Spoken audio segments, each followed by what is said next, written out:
Save It for the Blind is sponsored by Kershaw Knives.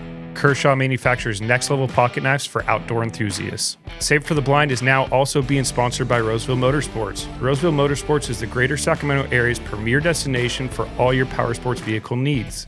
Stop in today to browse off-road vehicles from leading manufacturers like Polaris, Yamaha, and more.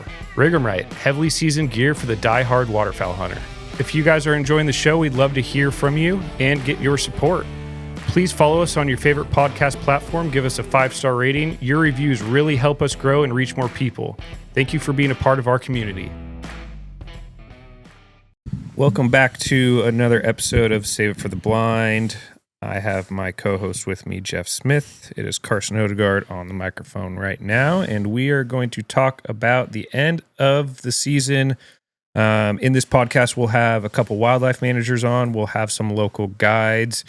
And first, we're going to talk about CWA and our properties up to this point. We still have a week left in the season, but we've got most of our numbers in, so we have a pretty good idea about how the properties did compared to last year, averages, top birds, and we're going to dive a little bit into this. We're going to kind of make it somewhat of a game show, a little bit of a higher, lower guessing game. So if you're listening, you can participate along to see if you know the properties shot better or worse than last year.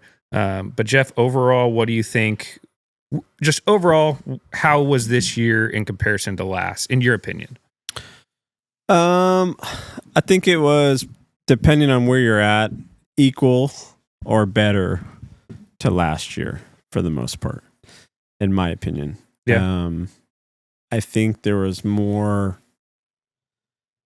storm days, I would say. Like storm days on shoot days that fell on the shoot days? Yeah. So traditional Saturday, Sunday, Wednesday. I can't remember that much rain in November. Yeah. No, while we were all talking, we've never flooded out. We flooded out in October the one year, but we've never flooded out in November. And then you partner that with back-to-back floodouts in December. Luckily, we've been dry in January. Yeah, January's been dry, a little too dry. We need something in the forecast. But no, I mean, overall waterfowl season, I think it was good. Seemed like, depending on where you're at, mallard numbers were a little bit higher. Widgeon teal kind of normal. Yeah, so I mean, personally, it was great. It was good. I had some really good hunts. Would like to get a couple more in before the season closes. But yeah, it wasn't like crazy like the drought year. You know, I don't know if we'll see the hunting like that again in a while. I mean, it was kind of records just across the board on public areas, our own properties, etc. Yeah, it's hard to compare that year because it was just so one-off. Yeah, it's not really comparable, right? There's just so many other... it's the outlier on a chart when you look at it. Yeah, well, there's so many factors there. Then, you know, you don't have water up in Klamath, so all those birds are typically there, come down here. But I think this year I was like, you know, it was a little bit more predictable. Like, okay, a storm's coming in, we're going to get a new push of birds, and like, boom, there'd be a bunch of new widgeon and or teal, and then you'd get them for a couple of days, and all right, we have a new storm coming in, and you might see like a bunch of canvasbacks around or something else, or a big influx of pintail. So it's just a little bit more traditional. I'd say it kind of dropped off that, you know, first, second week in January, which some years, you know, it can get really good in January, but we just had that really warm weather and that big full moon, which kind of put a damper on most people's hunting success. Yeah, well, we'll dive into this. So like I said, it's going to be a higher or lower based off of last year's totals to this year's totals. So I'm just going to go down the chart that I've created. So last year this is at this point. So I calculated totals to at this point for our properties. So that would be equal number of hunt days. So we're not skewing the data at all. So last year at Denverton, we had killed 404 birds total at this point. Is this year higher or lower than last year? At this point of the season? Correct. 404 last year. We're higher this year. That's correct. How many more high do you think we are? How many higher? How many, if I can speak, how many higher do you think we are? Oh, gosh. Four- Last year was really bad. Last year was 404. I'm going to say 190. You're close. So we're at 557 for this year. Okay. So now here's the other one. Denverton average last year was a 0.94. What about this year? Higher or lower? Oh, we're higher. And what do you think the average is now? Above a 2-bird. No, we are at a 1.42. Oh. That surprise you? Yeah, I thought I could have swore we were at a 2. Maybe I was looking at a different property. Yeah, 1.42. No cheating. I didn't. Did your homework? Did your homework? My phone's closed. So last year, the top birds at this point were mallard number 1, green-winged teal number 2 at Denverton. This year, it is spoon number 1, green-winged teal number 2. Yeah, mallard year Denverton. last year was really good. Yes. Next property, Grizzly Ranch. Last year, at this point, we had killed 1,315 birds. There's 1,300 plus. Okay. 1315. Are we higher or lower this year? We're higher. You are correct again. How many more? Well, I could have swore we were like the third highest that we've ever been. It was like over 1,500. We are dead on 1,500 birds at this point Really? in the season. Yep, 1,500 on the dot. What was our highest ever? 17 or 19? I think it was 17 something. So we've got to have a good 1790. Yeah, we've got to have a good last couple of weeks, veteran weekend, and we might be able to get there because you get a good hunt at Grizzly Ranch, you're killing 90 to 100 birds with everybody out there. Weather's not looking great, but the birds are there. Hey, there's a chance. Got a couple shoot days left. So last year's average, 1.92. Higher or lower this year? Oh, higher with those numbers. Okay, what do you think the average is? 2.4, 2.3, 289. Oh, wow.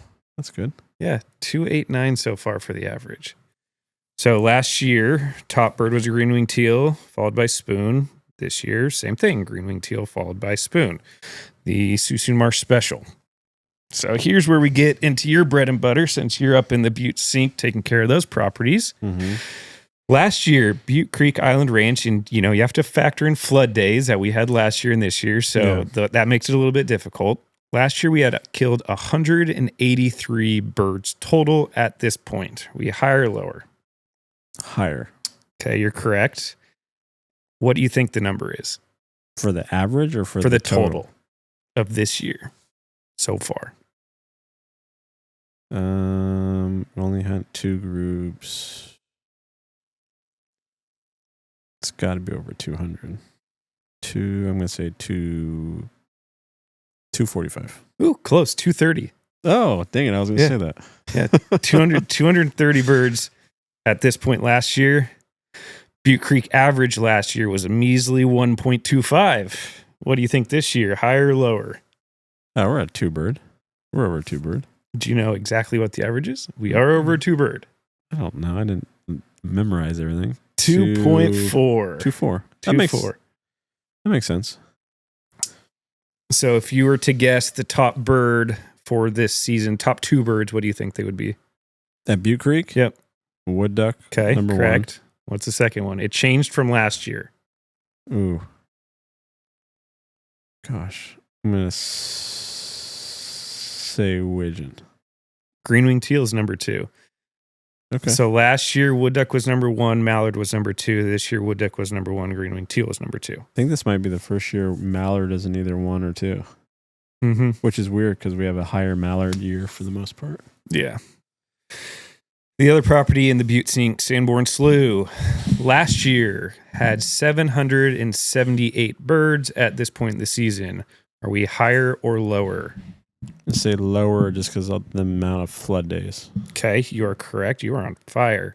What do you think the total number is for this year? The total number? Yeah. Last year was 778. What do you think the total is currently? We have not broken 700, I don't think, yet. You're correct about that. It's got to be high 6s. You are way off. Am I? 521. Oh, really? Yep. 521 birds. I guess it makes sense. We had like 2 weeks where we weren't even able to hunt. So here's the kicker. Last year's season average was a 2.24. Is this year's average higher or lower? I'm going to say higher because the one we've hunted, it's been fairly good bird average. You're correct. So the average last year, 2.24. This year's average, 2.45. Hmm. So it actually went up. Last year, the top birds were green-winged teal followed by spoonies. This year was green-winged teal followed by what? Not a spoon, another bird. Not a spoonie. I want to say gadwall, but I'm not. Not confident in that one? No. Not real confident in the mallard either. No. Gosh, I'm going to say widgeon, but I'm going to Right. You're right. Yeah. Green-winged teal followed by the widgeon. Okay. Moving on to, we'll go to the Delta next. Quimby Island. Last year's total at this point was 267 birds. Are we higher or lower? Higher. What do you think that number is this year to this point? 267 267 last year. That were over 500 a few weeks ago, so I don't know, 540, 545. You must have mixed up some numbers. We're at 435. We're at 435. 435. So last year the average was a 3.99. Are we higher or lower on the average? Higher. We're over a 4 bird for sure. Correct, but just barely 4.07. Oh man, I thought we were like in the mid 4s. 4.07 is our average. Okay. Top 2 birds, same as last year, mallard followed by specks. Mm-hmm. The other property in the California Delta is Staten Island. Last year to this point, we had harvested 698 birds. Are we higher or lower? Higher. What do you think that total is? The last I remember was over 1,000. That was a couple of weeks ago. I think we were 1120 something. Oh, you were close. 1112. Really? Yeah. Oh man. Yeah, 1112. So we're almost 500 birds ahead of last year at Staten Island. Yeah, it's been a great year out there. Staten average last year, 2.3. Higher or lower this year? I'm gonna say over. Okay. What do you think the Staten average is this year at this point? 3.5? 3.6. Dang. Solid. Close. That is solid. For a whole year, you're almost shooting a 4-bird average. They've had some phenomenal hunts out there. I mean, that is wild. Yep. That's great. You can't complain any way about that. Keep up the good work out there, Jared. Yeah, that Appreciate it. Awesome. So last year, the top bird was a green-winged teal, followed by a Lucian. This year, I'm gonna say it's got to be a goose. So this year, it is a different top 2. I'm not saying that those birds are out of the picture, but it is not green-winged teal followed by a Lucian. A Lucian one. Okay. Oh, they've shot a lot of ducks lately. Mm-hmm. Green-winged teal too? Correct. Exactly correct. Yep. So it flip-flopped. So last year, green-winged teal was followed by a Lucian, 1 and 2. This year was a Lucian followed by a green-winged teal. So interesting to see the change in the ducks. And that wasn't even close to the case at the beginning of January. And the amount of ducks that have been shot out there since January has been outstanding. Yeah, it's just been real solid out there all year. Just a phenomenal season. Yeah, fog, clear, really didn't matter. No, just, as soon as the goose numbers died off, the ducks showed up. Yeah, there's no break in between. Yeah, it was great. It was phenomenal. Last one we got, down all the way in the Tulare Basin, Goose Badger. Lake, Badger Almond. Last year at this point, and you got to factor in, we started hunting earlier this year. So that'll factor into the total and the average. Well, it's been a banner year. So last year we had 191 birds harvested at this point. Really? Are we higher or lower this year? Higher, for sure. Okay, what is that number? 400? 483. Okay, it's almost 500. Over almost 300 birds more this year at this point than we had last year. But like I said, we've hunted more this year than we have last year, which comes out to the average, which really shakes it out. So average last year, 2.01. Are we higher or are we lower on the average? 201 last year? 2.01. I'm just going to go with higher.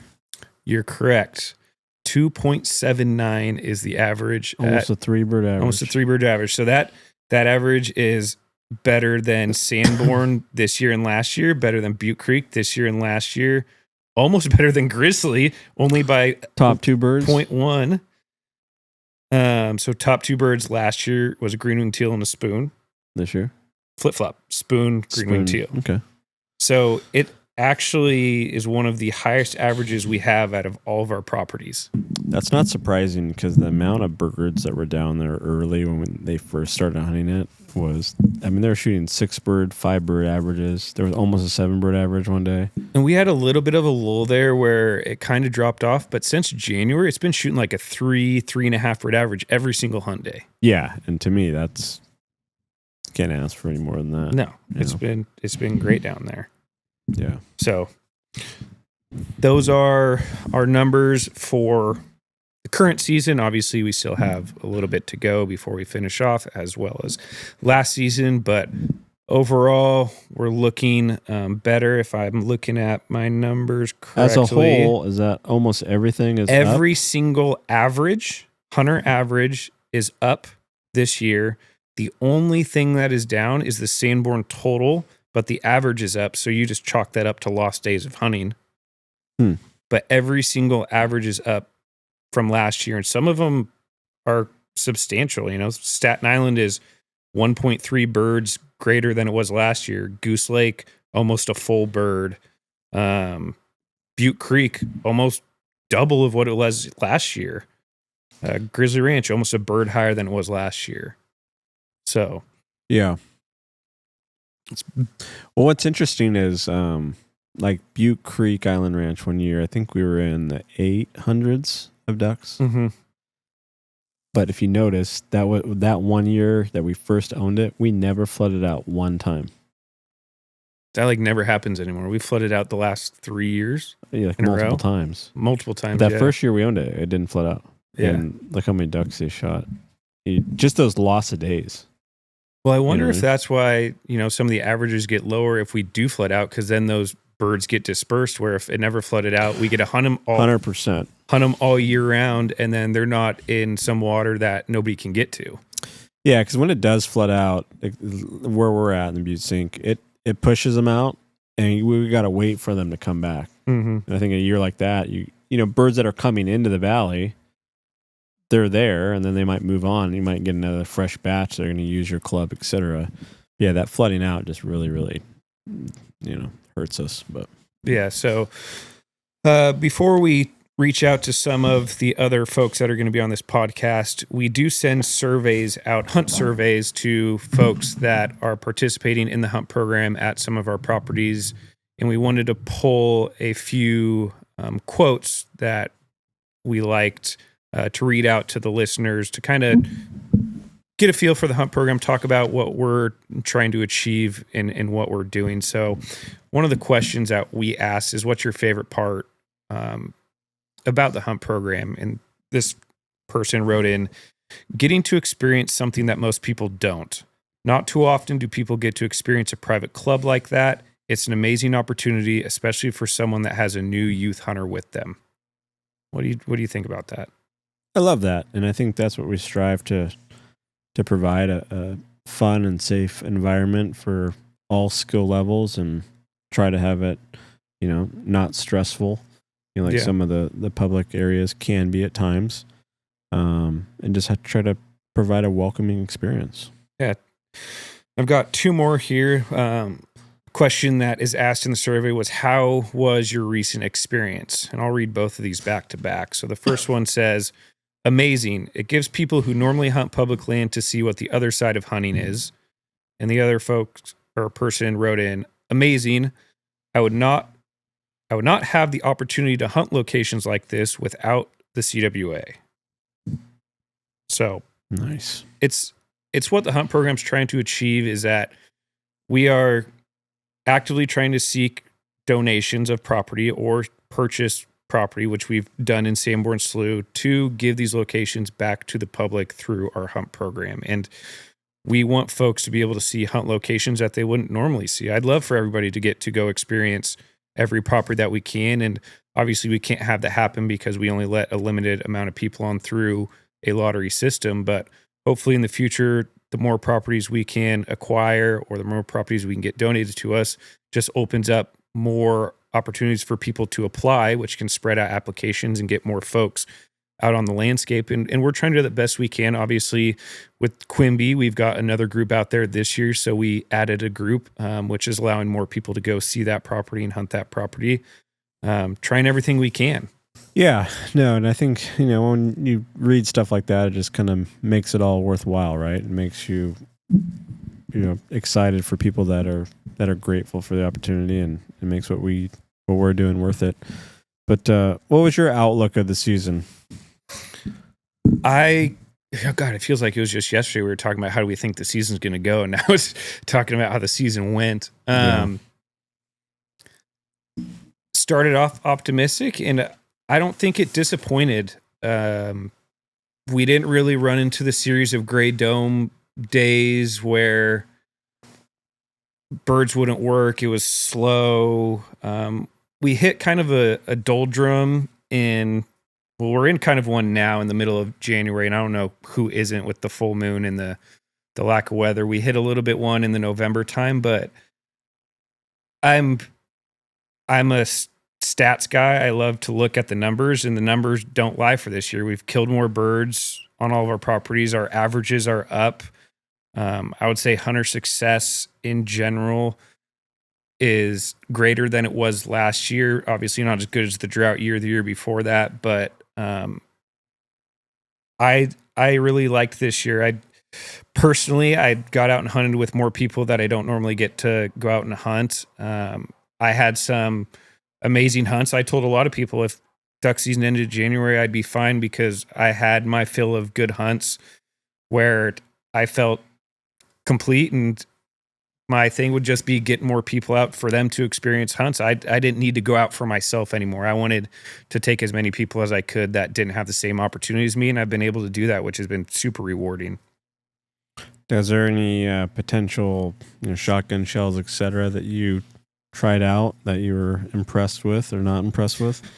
We did do a review on our podcast midsummer about some of the shot shells that we were able to test out. Epics, Boss. I think I was just, it's kind of weird to say surprised, but it's like they worked, a bismuth alloy or a tungsten alloy is denser and is going to hit harder. And the cool thing is, because they're denser and heavier, you can shoot. Like this morning we went out, I was shooting 2 3/4 6s, and I killed literally everything that I shot at except for the mallards that came over. Everything that I shot at, I killed with 2 3/4 6s. And if that was steel, I don't think that would have happened. Now, price point's an issue. I don't think I can afford to go buy cases of tungsten or bismuth, but yeah, they work. I believe that definitely something to them. It's science. Yeah, there's no doubt that it works. Like I had tried some 2 3/4 7 Wolframs. Mm-hmm. You're shooting 7s. It's a dove load. I know, and it shot really well, and I was really impressed with how well it worked. But yeah, I mean, I'm not going to go out and spend that type of money.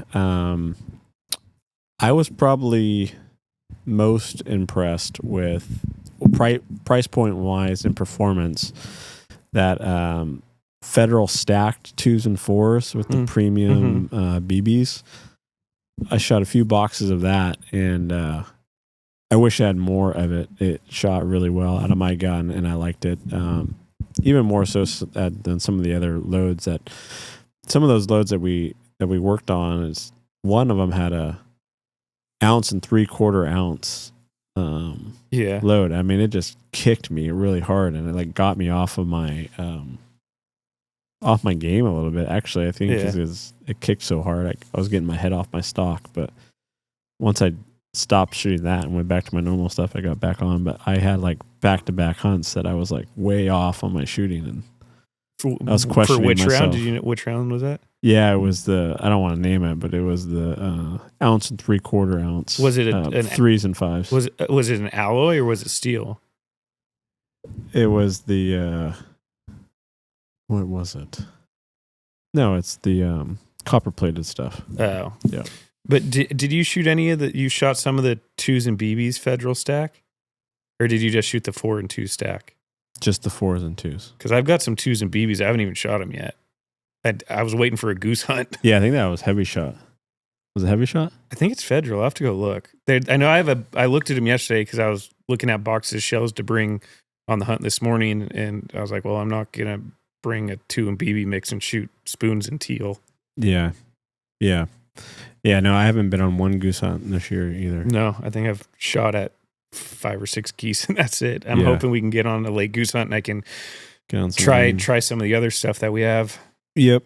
We're going to transition now and reach out to some of our comrades that are out in the field. So we're going to give Garrett Spaan a call here soon. He's a wildlife area manager for Yola Wildlife Area and get his take on how the season went. We're joined with Garrett Spaan, the manager of the Yola Wildlife Area. Garrett, thanks for coming on. We talked right before the waterfowl season started, kind of the outlook. How did this season fare for you guys down there, and kind of what did you learn, being the full-time manager now at YOLO?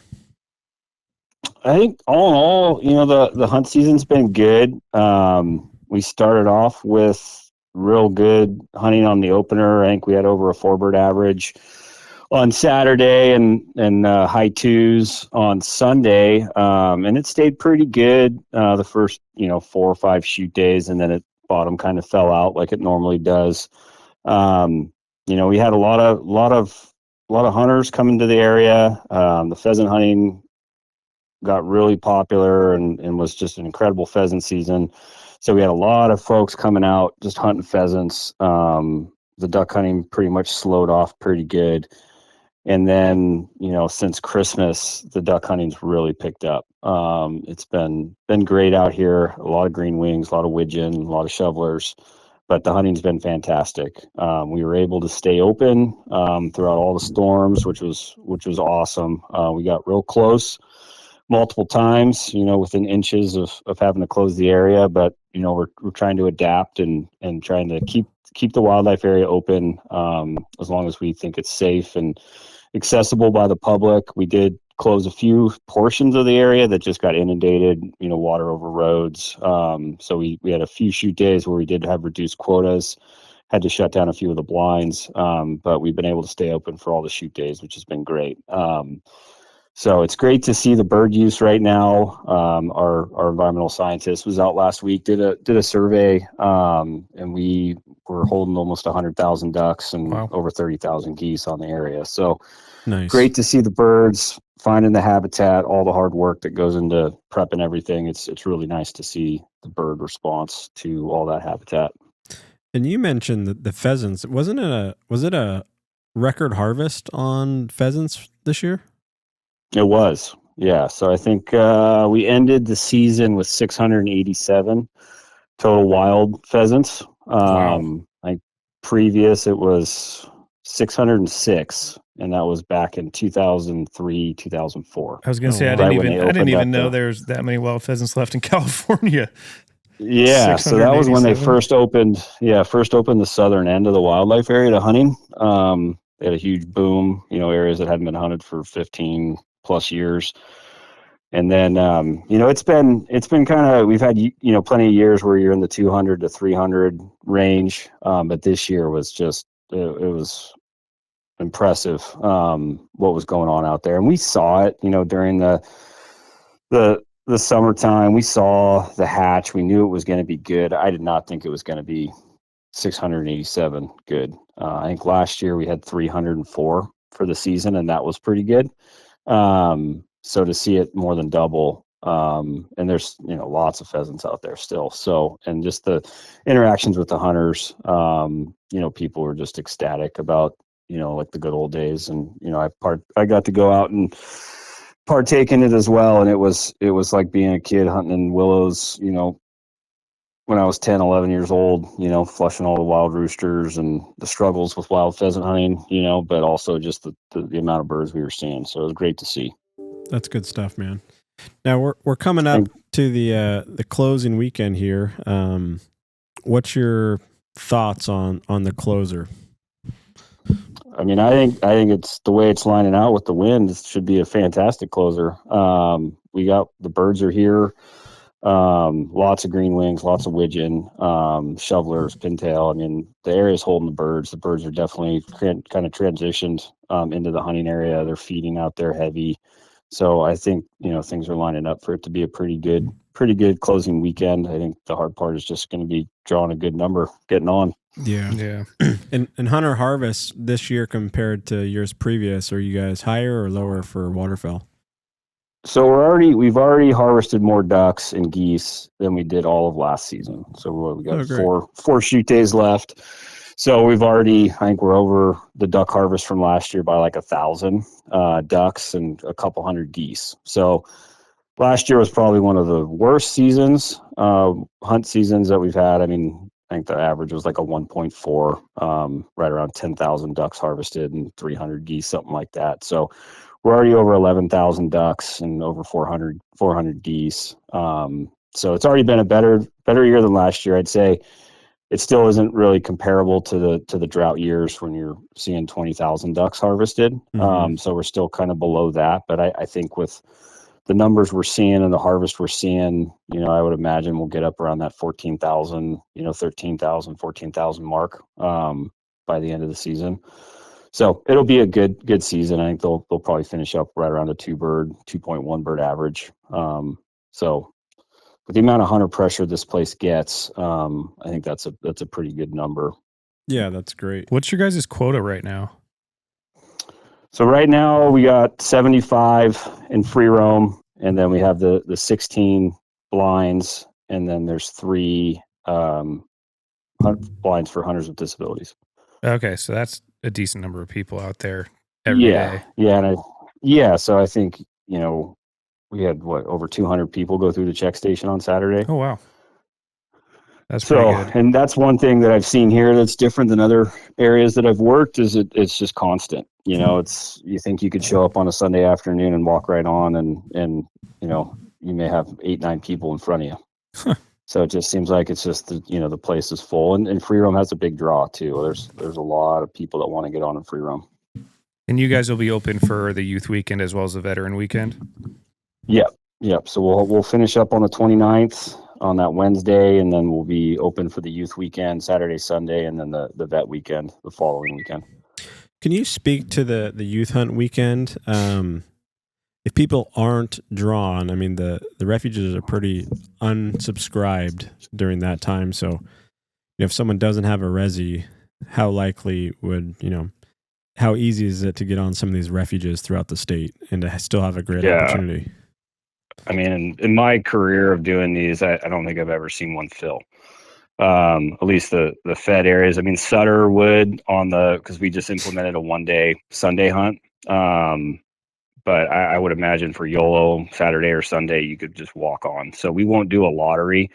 We'll do reservations, full quota for reservations, and then it's just going to be a kind of a first come, first serve. You just walk up Saturday morning and just go out. Nice. So I doubt we fill. And I think with the size of the free roam area, there's a lot of really good opportunity out there if you're willing to walk a little bit. Yeah, and the other thing I was going to point out too, Jeff, when we were talking about the pheasants. So the other interesting thing, I was looking at some of the numbers, is the mallard harvest. So this is for this year. I was just looking. YOLO harvested over 800 mallards so far, and that's the second highest on record. Oh wow! On record for the wildlife area.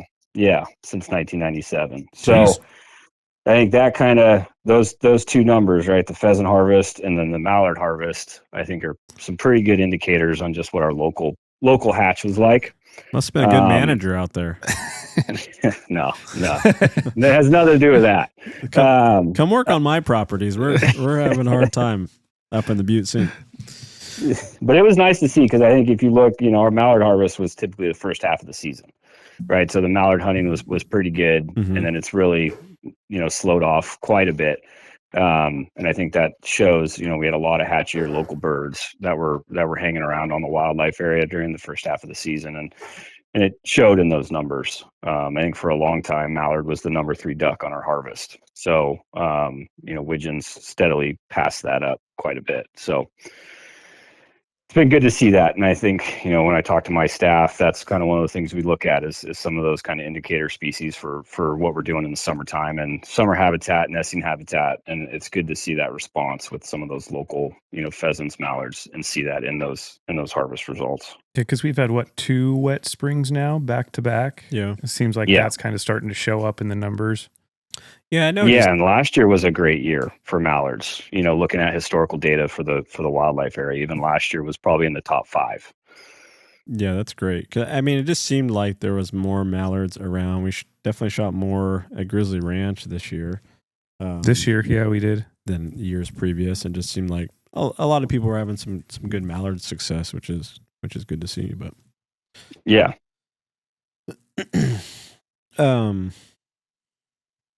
I had one more thing for you, Garrett, but it just went out of my brain.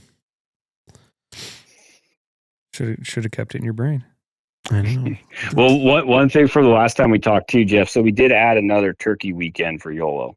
Oh, good. So folks can look at that. So we'll still we'll have the one weekend. It'll be like the first weekend in April, and then we're going to add a second weekend for the last weekend in April. And is that draw? Yeah. How do people find this? Yeah, that'll be through the apprentice hunts. Okay. So it won't be the same process of like when you put in for Little Dry and Howard and Gray Lodge. It'll be like the apprentice page. Okay. But it's all in ALDS now. Perfect. And so those are junior hunts, mentored. So, the hunters, if they're selected for it, they do want like a mentor or a guide with advance notice, I will take them hunting or we'll get somebody else to take them hunting. And it's a weekend. So they get drawn for the weekend. They can harvest one bird, but they get 2 days to do it. Oh, nice. That'll be a great opportunity. It's always good. So that'll be next opportunity at YOLO will be the turkeys, and then it'll roll around to dove in September. Yep. So we'll do the 2, apprentice hunts in April, and then we'll do dove opener on the 1st. And then we are talking about doing a deer hunt. Oh, very cool. So I doubt that won't happen this year for A zone, but we'll see if we can get things figured out. Maybe have it in the 25, 26. Will that be an apprentice hunt as well, or? I would like to do it more as like a first time, so like an adult onset, potential hunt. So a first time harvesting the deer, so we can go through the whole process. Yeah. Harvesting the animal, breaking the animal down, how to take care of the meat, kind of show somebody how to go through the whole process. So whether it's a junior or an adult onset, just a first time deer hunter, I think is really what we're looking at for that. Cause we're going to have to figure it out. Luckily we're in A zone, so we could hunt in August. So we'd have to do it from the A zone opener to the dove opener. Oh, okay. So we have a couple week window, which is a good time to be hunting deer. I mean, for the most part out here, they'd probably still be in velvet. So they're not going to be in the thick marsh quite yet. So, I think it's it'd be a neat opportunity to try and see how it goes. But it would be, a mentored hunt, a guided type hunt. That's great, man. We'll keep on expanding the hunter opportunity out there. We sure do appreciate it.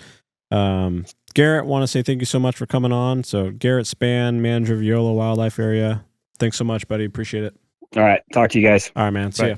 We have our next guest, RJ Waldron with Northwind Outfitters. RJ was on earlier in the year talking about his Banks duck boat. I've been curious to see how your season's been, man. How'd the boat work out? Real good. Yeah, real good. There's a little bit of a learning curve because we're not hunting off the bank all the time like we were before. For the scoter hunting, though, it was really good. We got a chance to hunt some brant, which definitely was really awesome. We got a bunch of brant. And, recently I've been doing some stuff kind of in the Napa Sonoma marshes, and I brushed up the boat, which, I don't think a lot of people have done with the Banks boats, and at least here on the West Coast. So we brushed it up and hunted some marsh and shot some puddle ducks from it, and got our canvas backs on quite a few occasions. So that's been good. Nice. It's how big is it? Was it 25 or something like that? It's 25. Yeah, 25. Wow. Jeez. Nice. How did you actually end up taking it out in the ocean? We did. Yep. We killed some brant in the ocean, which was really awesome. Nice. What a cool experience, and the backdrop is breathtaking. You know, the Sonoma County coastline is gorgeous, and it was good. Now, when you went out there in the ocean, are you out off of the shoreline, just anchored up out there? Or how does that work? Yep. Yeah, we're just anchoring up off the shoreline. Do a little scouting, you know, ahead of time, seeing where the birds are held up, and yeah, not bad. We're in about 25 to, depending on the spot, 25 to 40 feet of water. Okay. So we're running all long lines on the decoys, and yeah. That's awesome, man. I would imagine the competition is zero. Yeah, there's no one there. When you guys are doing the diver hunts, have you ever used those mats before with the decoys on them? I've seen pictures of those, but I have nobody that I know that used them firsthand. I have not. No. Yeah, I know it's more of an Eastern thing. Yeah, I think there's a few guys that are running them here on the West Coast, but I just haven't done it. I think that the way we're doing it with the slotted bags, now I'm doing a lot of the decoys are on the shelves of the boat, but it's just more convenient. For as far as space in the boat, I don't know how much space those mats take up, but it got to be more than what we're doing. Yeah. Yeah, I always thought those things would just be a wet mess. Like just when you bring them back in. You just put a bunch of water in the boat and all that, and ice and cold and all that good stuff. But how shallow of a water were you able to get that boat in? You said it's very shallow riding, like out in the Napa Sonoma Marsh. I had it in under a foot of water, and we were motoring. Wow, that's impressive. That's a big boat to be doing that. It's unbelievable. It's really is. I got the jack plate on it, so I can really trim the engine up high. You're not going fast, but yeah, I couldn't believe it. The first time I did it, I was like, "This is crazy." I mean, it gets me in and out. You know, not as quickly as a mud boat, but as far when we get water, as soon as that boat comes out of the suction factor, it floats. That's pretty phenomenal. Yeah. And what about shooting from it? Is it very stable? Are you when you're out in the ocean, are you just bobbing up and down? Is it harder for your clients to shoot because you are moving? I think that, yeah, I mean, even in the bay, when it's rough, it's definitely harder for people to shoot. But as far as the stability of the boat, I can have 6 big guys in the boat plus me and a deckhand, and it doesn't even feel like there's anyone in the boat. It's wild. And when we're driving out, I put the chairs all on one side, on the starboard side, and the boat barely lifts to the starboard side when you're running. Normally you would have like trim tabs to even the load out. Yeah. And you don't even feel them. Dang. So it's really a great design. The boat is really a great design. That's awesome, man. Did you chase mini puddle ducks? Yeah, so I've got this place that I hunt over here in Santa Rosa, and we killed quite a few wood ducks this year. Now I would say the mallard count for us was way down from the last 2 years at this place, but a lot of wood ducks. We killed quite a few widgeon early in the month in January, but it's really dependent on flood water. Mm-hmm. So it's all receded now. Gotcha. So we're not doing that. And the other puddle ducks, I got some guys from out of state that are trying to shoot cinnamon teal. So we went to the grasslands, and we actually did really good down there just on ducks in general when I was there. Green-winged teal and handful of mallards and stuff like that. But nice. That's the extent. I've got a club in Sassoon that I only went there a couple times this year, and it was okay. It wasn't wide open or anything, but we shot some ducks. Nice. Do you have any big plans for next season? I know this year's kind of the Banks boat year. What's on tap for next year? I'm going to do more of the targeted hunts. Trying to attract more out-of-state business guys looking for specific ducks. And I really enjoy those hunts, and most of the time they're multi-day hunts. Between 4 and 5, 4 and 6 days, I guess. And I really like that. It's something different. I don't have to go shoot 21 ducks every day, and we can we can go look for a specific duck. We had this last week. I just had a 4-day hunt, guys from Arkansas, and one of their birds they had to get was a common merganser, and it was by far the funnest hunt I had all season. That's awesome. That's so cool. Yep. So we hunted some frog water on the Russian River, and I scouted the day before. We saw the birds and went in there and we just set some goldeneye decoys, and we had mergansers, and we could have filled the boat. So it was fun. That's pretty cool, because then you got that target you're going after. You're hunting a bird at that point. It's totally different than just taking guys out and trying to get them to shoot 21 whatever. Yeah, for sure. It's something totally different. Well, then you get to really get to know the people too. I mean, you're spending multiple days with them. You kind of have that camaraderie. Kind of everyone knows what's going on. That's pretty neat. Yeah, for sure. Yeah, and the cinnamon, there's places in the state, Salton Sea and stuff where the guys are really getting them, but the cinnamon's gotten harder, I would say, over the last few years. And I don't know if it's because of the drought we had before we got all this rain, but it seems like there's not as many cinnamons in the places I hunted them in the past. And some people have told me they think that during those drought years, a lot of the cinnamons shifted to Nevada, Utah. Oh, interesting. And then they come. So I don't know if that's true. That's just, guys talking, but definitely not as many as I've seen in the past. That's a big one. A lot of guys want to shoot that bird. Oh, I bet it's an incredible bird in the hand. But we've had our ups and downs on the cinnamons down at Goose Lake. Some years will be really, really high, and then some years... Yeah, they're starting to kill them again towards the end of the year. They smoked them in the beginning. Yeah. But I think we shot a fair amount down there this year. Yep. So late season goose is coming up. Are you guys still planning on doing that? You guys usually go pretty hot and heavy.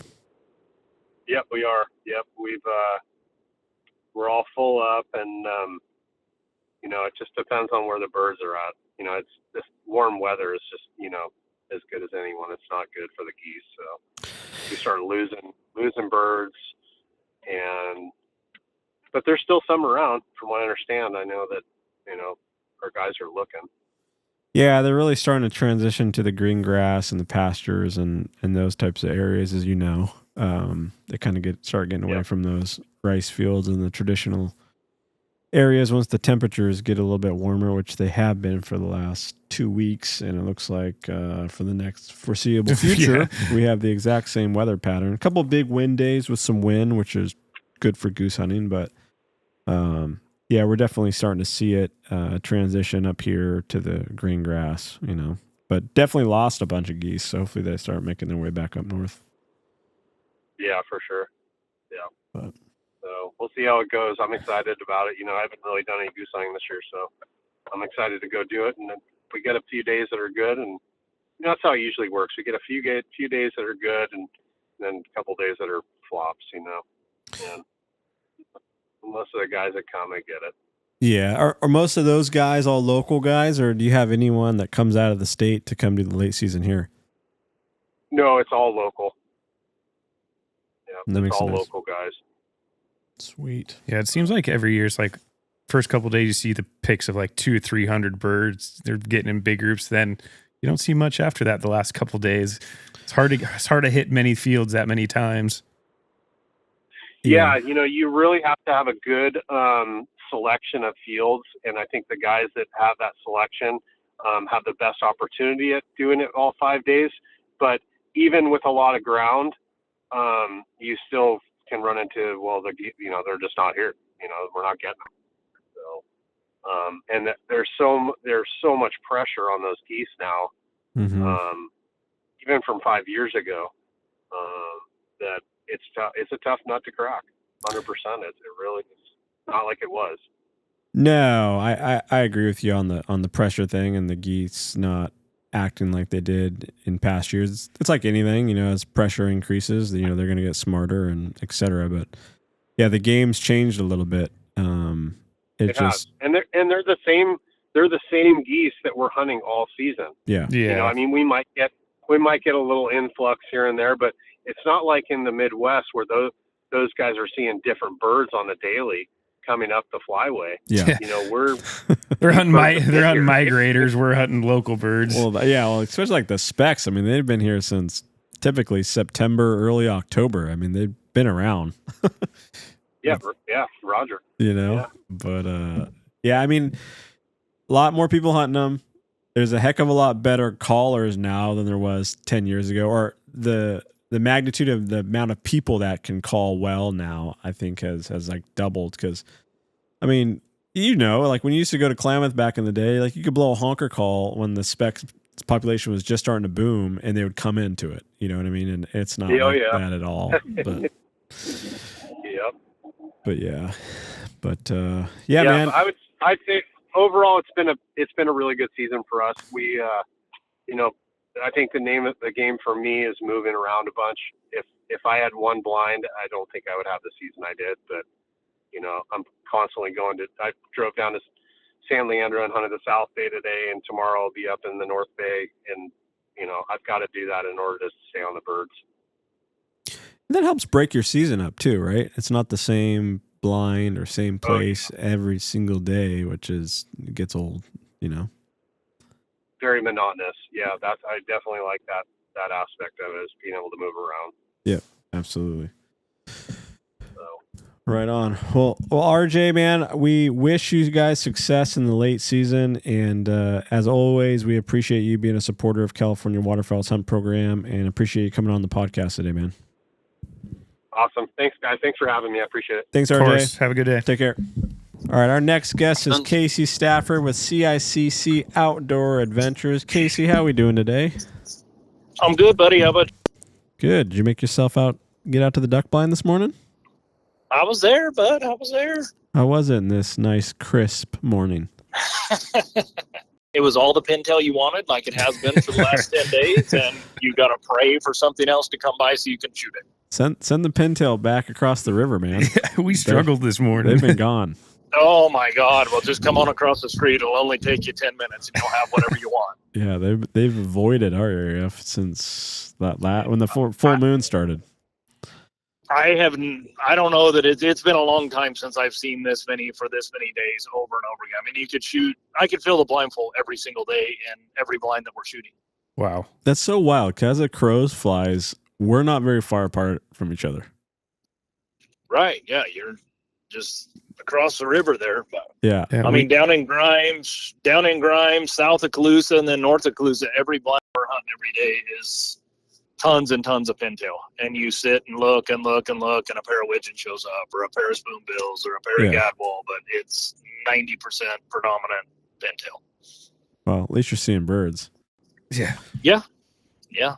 That and the specs, watching the specs land on the decoys too in the closure. It's fantastic. That's usually fun, right? Yeah, I enjoy it. So what's your outlook on the season? Pros, cons, compared to past years? I felt like we had a good season, and I think our numbers are on track to be about average of what we usually do. I mean, this last week or 10 days or whatever in this full moon's kind of been a crapshoot. You know, the days we've had wind and stuff, get up, it's been pretty good, but that's really been our only poor part of the season, was the last week or 10 days with that full moon. Yeah, I would agree with you there. Once that full moon hit, the wolf moon, it really slowed things down. But yeah, previous to that, I thought it was a phenomenal December, good November. We didn't have much going on in October at our personal place, but yeah, our CWA properties, you know, some of them had their ups and downs depending on flooding and those types of things. But most people I talked to had a pretty good December, you know, which is usually, in my opinion, up in the North Valley, some of the best times to hunt. But right, I always tell my guys, I mean, December 10th is my go-to date. The 8th to 10th, somewhere right in there. That's when we see the bush of birds, and it always gets good then.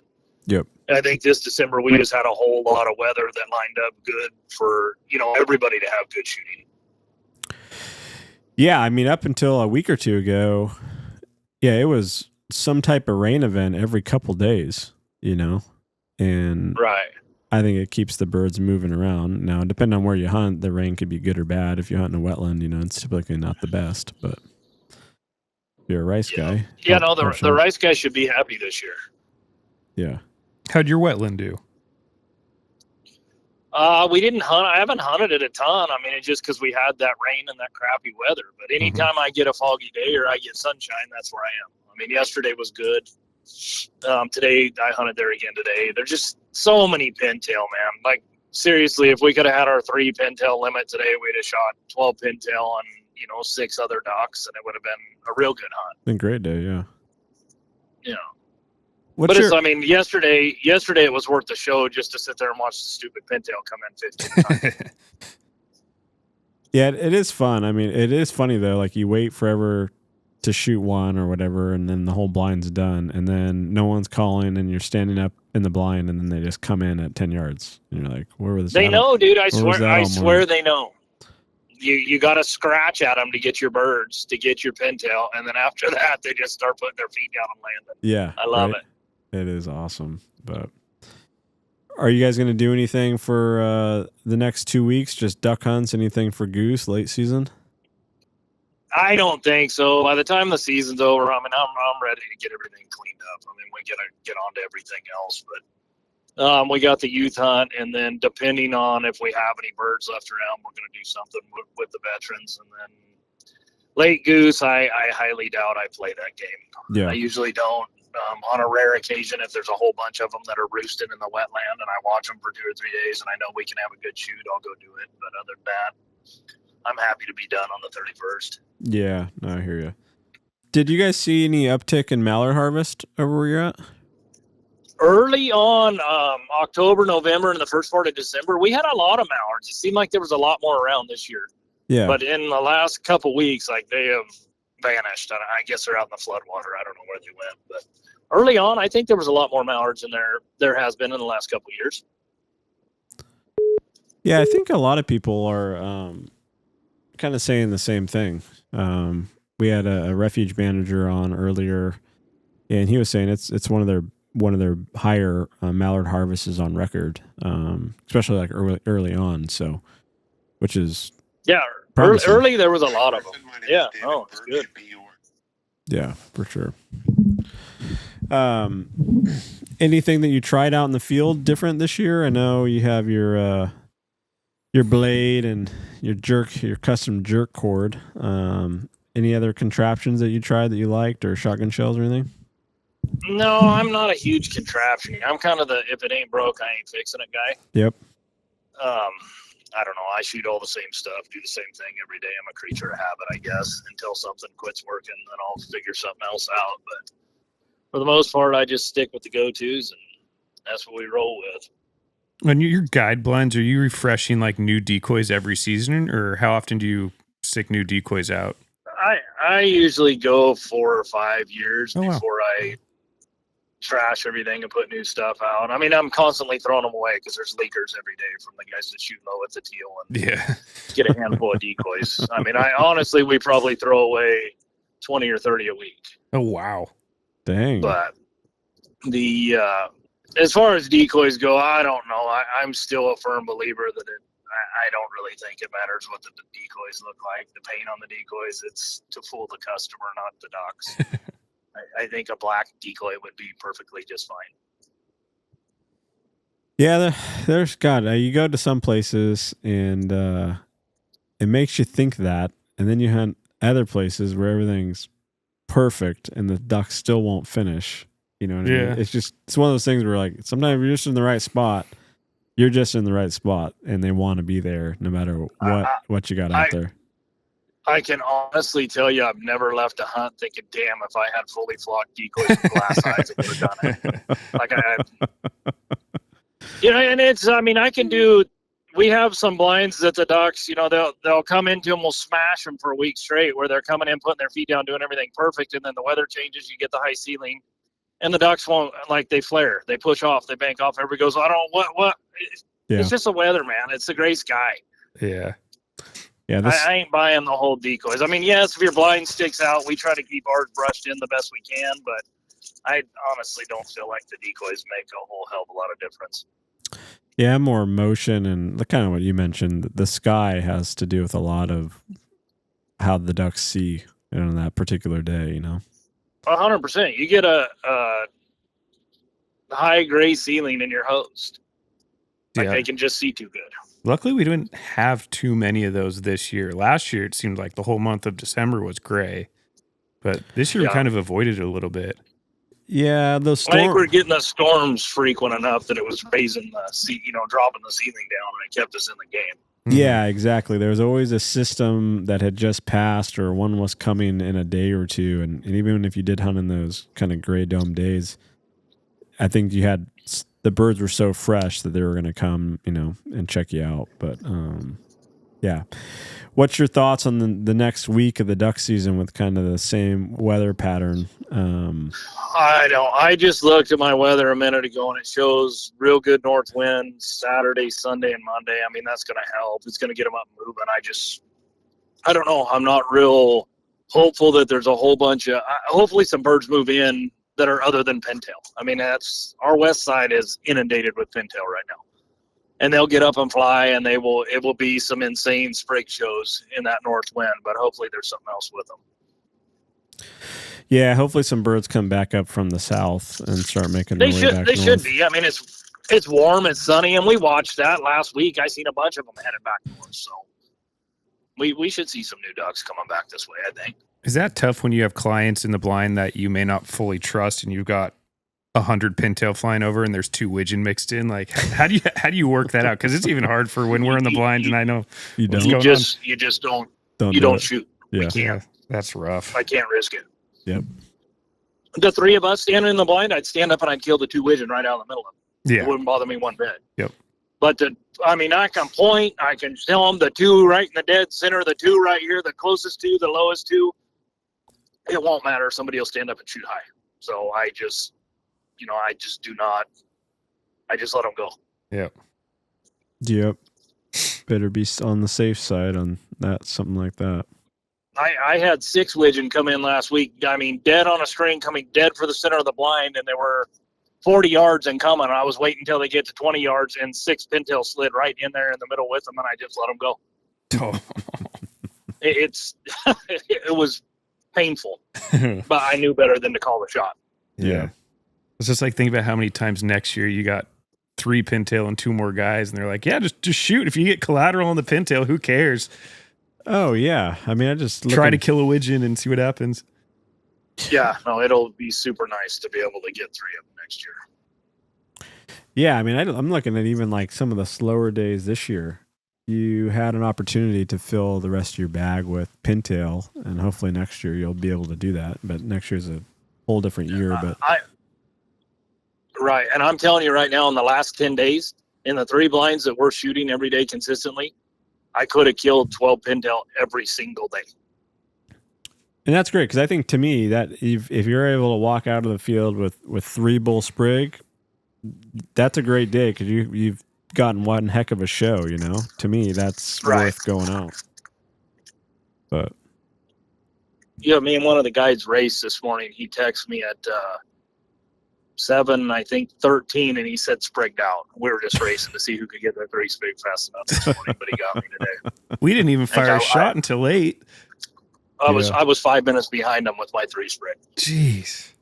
Send them over. Yeah, we're lacking. Yeah.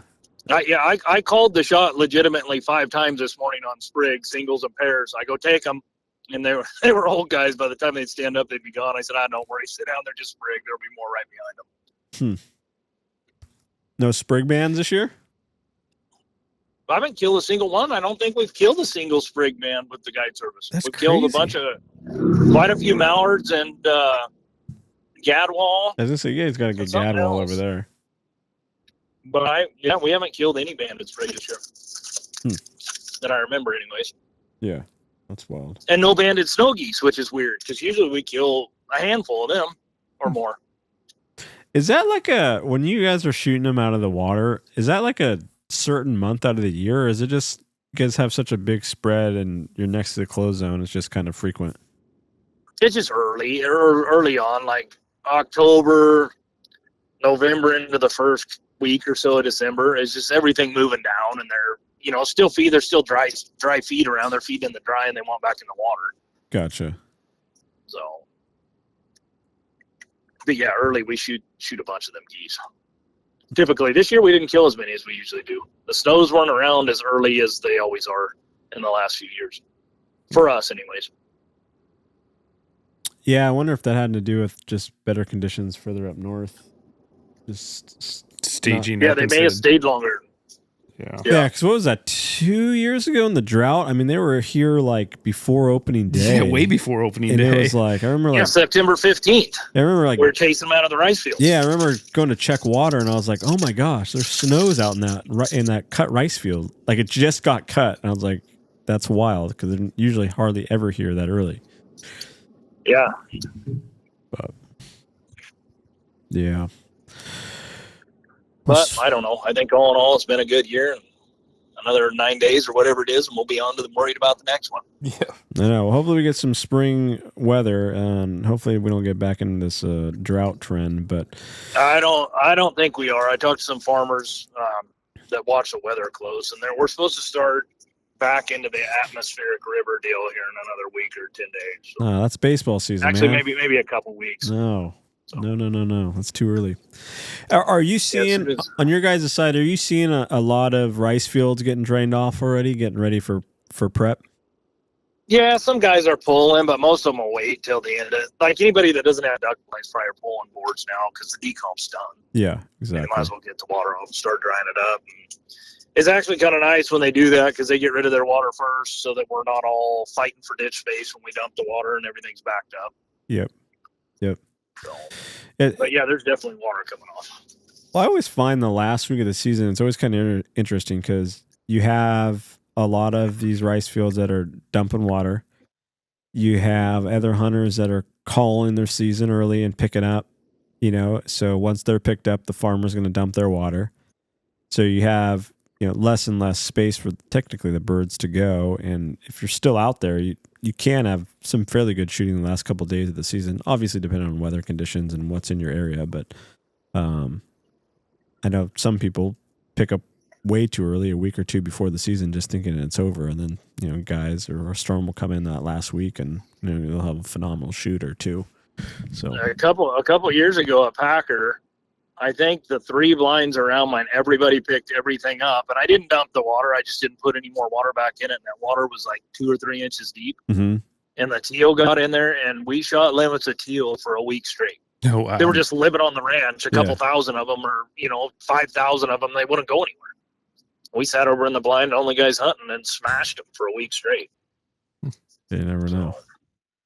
I don't know. I'm hopeful. Yeah, I'm hopeful too. And then it's over. So, Yeah, that's over. So can you tell us about your new property, your hotel trailer park, California? The what? Aren't you getting a new property where you're trying to set up a big trailer park for all your hunters?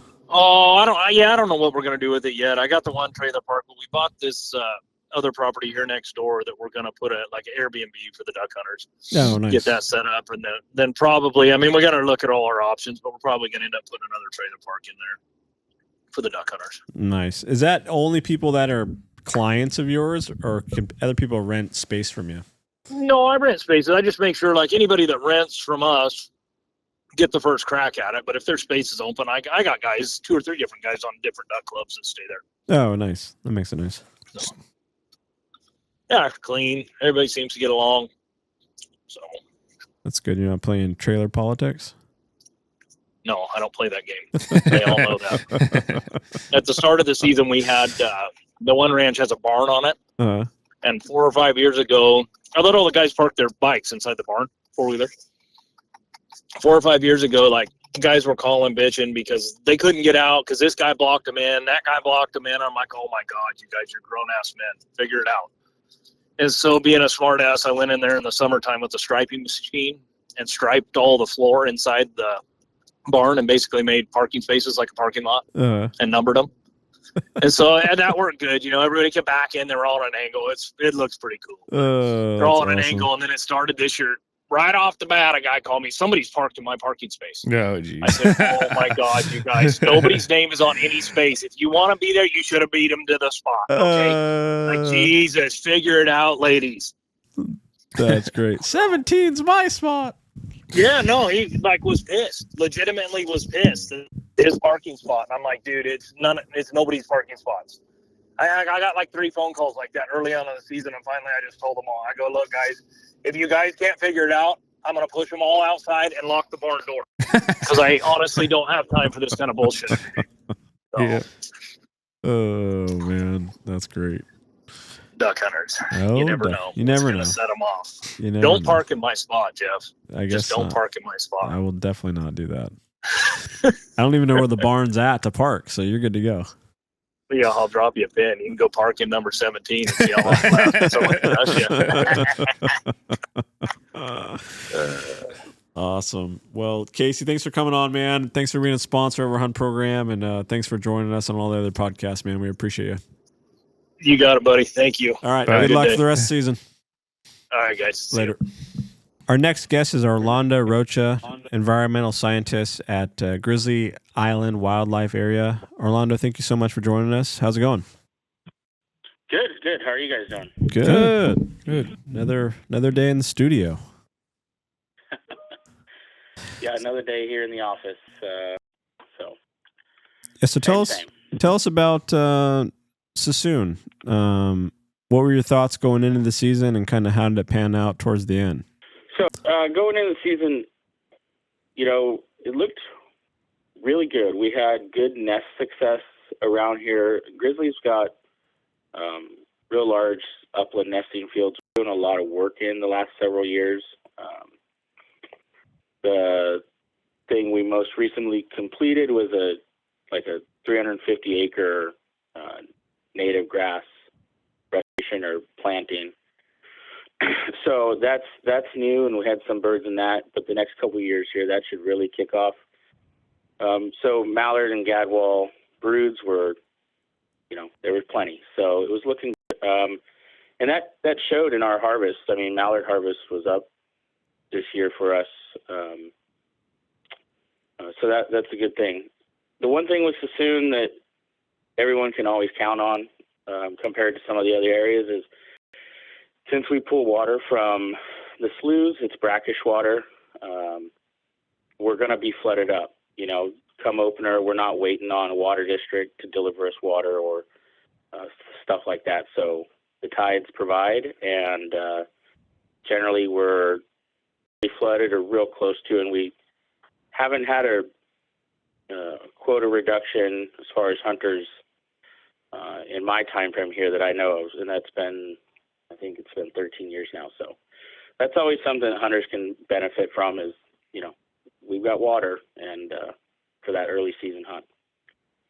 How's the shooting been towards the end of the season out there? Because I know beginning, obviously, people get into them, all the local birds, and it drops off. Was there a certain time when you saw it pick back up this year? Yeah, for us, because Sassoon is, like I said, it's brackish, we're big, wide open, generally pickleweed ponds. It's really when the widgeon and the teal show back up. So December, January is when we start to see our numbers just, every weekend we're shooting a couple hundred teal, a couple hundred widgeon every shoot day. And so that's when the numbers really start to climb. Like, they're the ones keeping us near the 2-bird average this time of year. So at least on Saturdays and Wednesdays. Sundays generally drop a little bit. But talking to some of our regular hunters, Sundays, there's less people. They've actually had some better shoots on Sundays because there's just less people out in the pond and can get some of those birds that are still around to work a little bit. So. Do you guys always fill up later in the season? I know you have a huge quota, and it's a little bit different than some of the other wildlife areas that managers that we've talked to. Even with it being kind of prime time hunting, do you still have open spots on Saturdays, or do you usually have to backfill people? Oh, no. We have our quota is 350 hunters at one time. A busy Saturday these days is 180 people. Oh, wow. Maybe we get close to 200. So. Oh, wow. There's plenty of room. Yeah, Lots of room. Lots of room. You can literally drive up pretty much at any time of the day and just process right in, no problem. So, yeah, lots of space here. Now, what about the youth hunts coming up? How many youth do you guys normally have? Yeah, last year was a really good year for us, and we had 25 juniors on the Saturday. Oh my On the gosh. entire refuge? Yeah. Yes, on the entire refuge. You have Yeah, like your own refuge to yourself, basically, out there. Oh my gosh. well, and that's kind of the problem as well, is that it's so big, and only having 25 people hunting, the birds can kind of just find a place, and there's plenty of birds, Yeah. generally that time of year. But yeah, I mean, last year, like I said, it was a good year. The whole weekend, we only had 33 junior hunters. So Oh my god. Sunday we saw eight kids, and the averages kind of show it. The average was for Saturday was a .64, and Sunday was a little better at a .72. But yeah, just need birds being moved around. That's always the thing. So if someone is wondering where they should go or what, there's plenty of room here, and we have 28 blinds available. So. Oh wow. And we have stats that we post at the check station, so someone can come here without knowing much and just take a quick look, or ask one of our check station workers, and they'll be able to give a recommendation on what blinds they should potentially go to. And that's the other thing here, is we're first come first serve. So reservations are first come first serve, and so are fill in or walk ups. So if the blind's available, you can just go to it basically. So most people, like, if they didn't draw, could show up Saturday morning, walk on, and go get a blind, essentially on the youth hunt weekend. Like, that basically going to happen. Yeah. Plenty. Yeah. And our blinds, if you've never been here or even new to hunting, the blinds, they're got a map to go what parking lot, and obviously they're staked all the way out to the blind with reflective markers. So it kind of makes it nice in the morning if that's the route you're going to go. So what do you guys do with Joyce Island on the youth hunt weekend? Joyce isn't open for the youth hunt weekend. Okay. Yeah, that's only hunted during the general season. How did that do this year? Yeah, mallard harvest up or down? Definitely. Trying to remember off the top of my head here. Mallards for Joyce. The opening week, Joyce follows kind of the same suit, where the first few hunt days are pretty good. And then it kind of slows up from there, and then we fall right back into regular sassoon type shooting, where widgeon and teal take over as the mallards get pretty smart. They're still around. You can drive around there on a shoot day and kick up pockets of 15, 20, 30 mallards in little spots here and there. But we don't see them in the bag as much. But this year, let's see, the overall average for Joyce is at a 3.26. Solid. That's good. Yeah, I mean, on the opener, we saw a 5.45 average and like 74 mallard shot. And Joyce is only 20 reservations for the day. And here's kind of the interesting thing we issued 20 reservations for the opening day of Joyce Island, and only 11 showed up. Wow. How would you miss the opening day Joyce if you drew that? Half reservations? I guess guys got better draws other places. Or they think, well, everyone's going to show up. It's Joyce Island. Still, I'd give it my best shot. Yeah. Yeah, this was a year that, it's obviously not like it's been in you hear guys talk about the old days of Joyce, but definitely there's a lot more mallards around this year, those early season birds, and some of those hunters definitely took advantage. Now, with the weather we had this year, we had a lot of storms. How do you affect that? How do you think that affects the marshes hunting, either good or bad, when you have a lot of different storms? Yeah, I mean, traditionally, we've had some really big wind days. I mean, the type of wind that is hard to stand up in, fall on some of the hunt days. And, that old thing of duck hunters never happy, right? It's too much wind, the birds didn't want to move around, or not enough wind. But yeah, I mean, traditionally here in the marsh, stormy, like rainy day, like a lot of rain, the birds kind of just, everyone used to say that they disappeared. They went somewhere else. After USGS did some backpacking of birds, it's not that they left, they just didn't need to move. So they kind of just stayed put after some of those big storms, it seemed like. And that wasn't analyzed. That's just kind of them looking at what the birds were doing, you know, for a couple days after their big rain. But you kind of just notice that really Sassoon shoots best with, you know, a good wind, direction. It's not so reliant on direction, but a decent wind, you know, 5 to 10, and sun. Nice sunny day in the Sassoon Marsh, especially December, January, should be widgeon and teal central. And that's, you know, I think that's what a lot of people look forward to. Yeah, I know we've had a couple like opening day, you know, half inch of rain, blowing 20, and people are like, yeah, it's duck season. I'm like, man, not in the like Sassoon. I'm like, it's opening day. You're gonna shoot ducks, but like, you don't want this. This is not what you want in Sassoon Marsh. You know, you don't want the torrential down rain and, you know, blowing sideways like a rice field.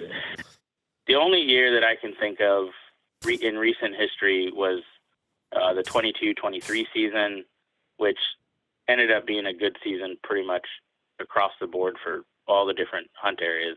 Yeah.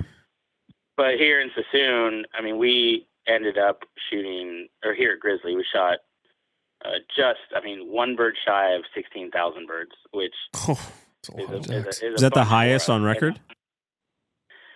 It's the highest in like the last 10 years. Okay. Generally here, so that year, I guess, let me finish that thought. That year, there would be like, oh man, it's going to storm on Saturday, or it started on Friday night. And I'm like, oh man, the numbers are going to suffer Saturday.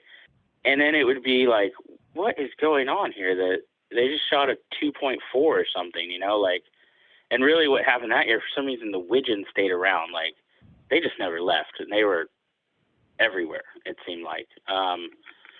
But normally, you know, like this year, right now, we're at 8,503 birds. It's a big difference from 16,000. Yeah, I mean, really, 10,000 is like good. When you get to like 12 and up, it's like, well, that's been a great season. That 16,000 or 15,799 or whatever it was. That's kind of just, I'm not sure when we'll see that again. And that year started out as a lot of places were. That was one of the years where we did have a big opening day rainstorm, or really event. We were flooded, and a lot of other areas weren't. So a lot of the birds had come here early, because I start putting on water August 1st for early migrants. So we'd been holding birds for quite a while, and then that rainstorm filled a bunch of other people up, and the birds, you know, they kind of went everywhere, but we held on to them for the season. So, but this year we have actually had less hunters show up, but we're 4,481 is compared to like the last 3 years. So last year was 5,389. Like I said, there's 6,108 in 22 and 23, and then 5,371 the 21-22 season. So less hunters this year, but shooting good number of birds, and like I said, 1.9 average. If we can end up, if any big wildlife area, in my opinion, can end up at a 2 bird at the end of the season, it's been a decent season. So yeah, I'd agree with that. That means the opportunity is there for people, and you know, you get the guys that are locals and they come in. The average may be 2, they shoot 7. Somebody comes in with 0, brings average down. You end up at 2, but seems like if you know what you're doing and you got a 2 bird average, like you're going to kill 2+. Yeah, and my Yeah, thought was, you ever go to a refuge and it's like a 4-bird average? It is lights out. Oh yeah, because It is- if it everybody's is bringing in on, 4 birds, you know, yeah. Yeah, if it's you get the guys, they're like, "What's the average?" You're like, "Oh, 1, 2." They're like, "Oh, okay, cool," because they know they're like, there's birds being shot, so I got my spot, and I'll go figure it out. And they come back with, maybe a limit or maybe 4 or 5. It's definitely going to be more than that 1, 2. And then there's just the guys that got it figured out, and they're going to stay till they get their limit type of thing. Mm-hmm. Yep, definitely. What about like Island Slough and those type B wildlife areas? How'd they fare in the marsh? Yeah, I'll say they're harder to judge because they're self-reporting. Mm-hmm. The classic. So- What? What they don't know won't hurt them. What? Potentially. I'm not saying that's what happens, but yeah, I mean, Island Slough, pretty much all, like, currently, let's look at the most recent hunt day here. It's been shooting, if we look at the average, it's been Saturday is like a 178, and with green-winged teal being the top bird. So, following the same suit, Goodyear, another type B area, pretty popular, gets hunted pretty often. I will say this, it's generally a similar group of people. Maybe it's not the same people every weekend, but obviously some people have it figured out, and that's where they like to hunt. Can you explain those? Being shot there. Can you explain those areas? So they're type B, but they only hunt on regular shoot days, or are they open 7 days a week? No, they're Saturday, Sunday, Wednesday. No reservation. No reservation. So Goodyear Slough has 10. It used to have blinds, and now it has 10. I guess you could call them spaced or assigned ponds, essentially. So you need to hunt fairly close to where the blind mound used to be. There's a sign-up sheet, so once you sign up in the parking lot, you need to stay there. So if you wanted to come in the night before and put your name on a spot, then, and people do that for the opener, obviously. But once you sign up in the morning, you can enter the field just like any other wildlife area 2 hours before legal shoot time. That's when you're allowed to start out there and go get your spot and get set up.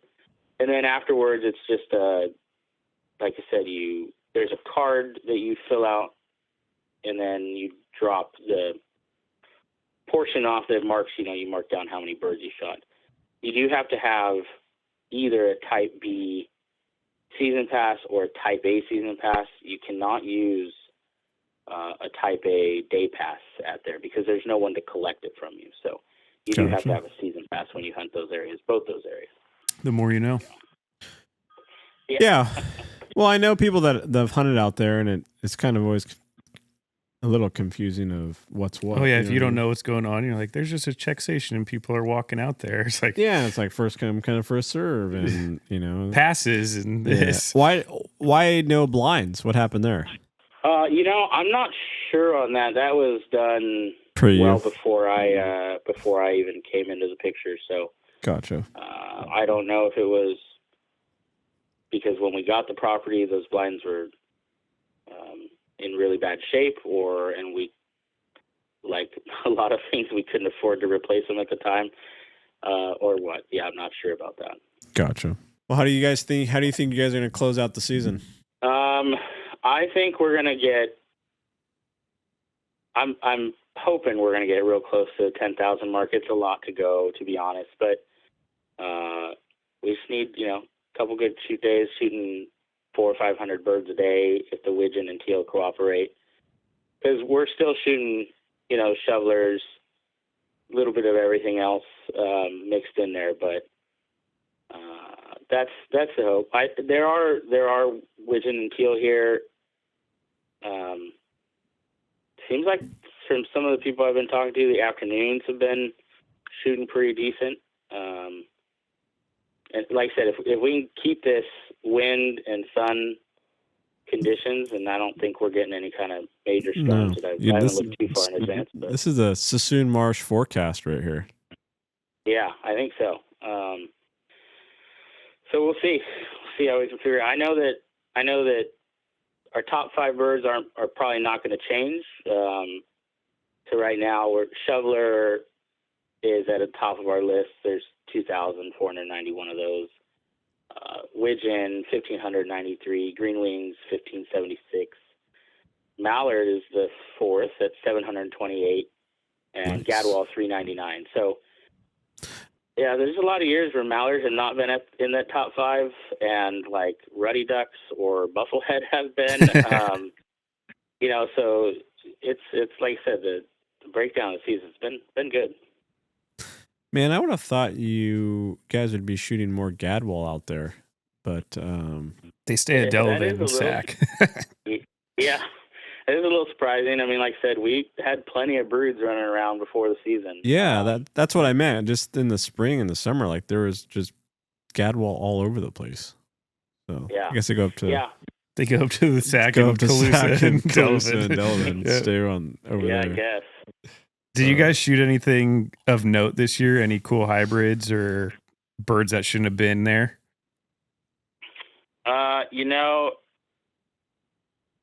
Not that I've really heard. I mean, even really the only thing we've had one Eurasian widgeon, which is like we shoot 5 or 6 of those. Some blue wing drakes. It's a little different for us. We've got 8 of those this year. Oh, nice. Yeah, 6 wood ducks. So 6 wood ducks. Woody hole out there by the Ukes? Yeah, somewhere. But no, other than that, not much difference. I mean, some that's a little different, just in numbers. Scop, we've only shot 6 scop this year. I'm sure there's other areas that have way more than that. And you would think there's some years where they come in right off the bay and people get into them, but not this year. It's not happened.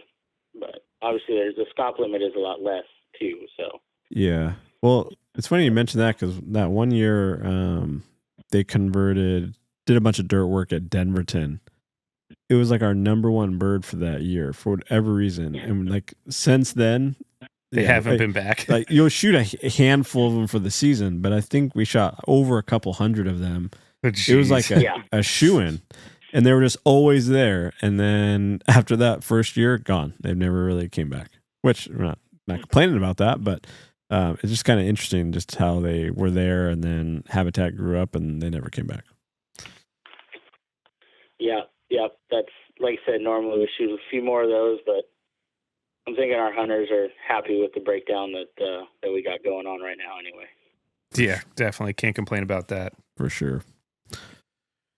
Well, Orlando, man, appreciate you coming on the podcast today. So, Orlando Rocha out at Grizzly Island Wildlife Area. Thank you so much for joining us today. Yeah, no problem. Thanks for having me on. All right. Thanks, see ya. Orlando. All right. Bye-bye. Well, we want to welcome back Jason Adversalo with Fowl Pursuer Outdoor Adventures. Jason, how are we doing? Pretty good. Yourself? Good. I don't know if I'm ready for duck season to be over. I am. Are you? Yeah. Yeah. I want a Yeah, couple I more. agree with I you, want a Carson. couple more under my belt. I'm looking forward to get another hunt or 2 in. Yeah, I mean, I am one or looking 2, for- sure, but Yeah, That's 1 or about it. 2. Yeah, that would be good. 1 or 2, and then I'm looking forward to picking up the decoys.